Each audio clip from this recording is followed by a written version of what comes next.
তারপর তারপর আর কি, তারপর আমাদের কথা বলা বন্ধ হয়ে গেল। ঘুম থেকে উঠে চোখ কসলাতে কসলাতে গুড মর্নিং দেওয়া বন্ধ হলো। রোজ রাতে নিয়ম করে গুড নাইট পাওয়াটাও বন্ধ হলো। একে অপরের জীবনের গল্প জানা বন্ধ হয়ে গেল। আমার পোস্টে তার রিয়েক্ট পাওয়া বন্ধ হলো। স্টোরি দেখা মানুষের তালিকা থেকে খুব চেনা সেই নামটা হারিয়ে গেল।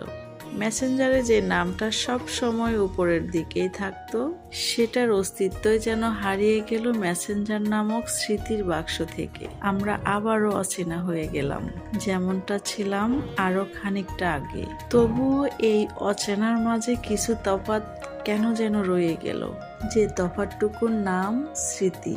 হ্যাঁ, স্মৃতি। এখন তুমি নেই, স্মৃতি আছে। এখন গুরুত্ব নেই, কেবল দূরত্বই আছে।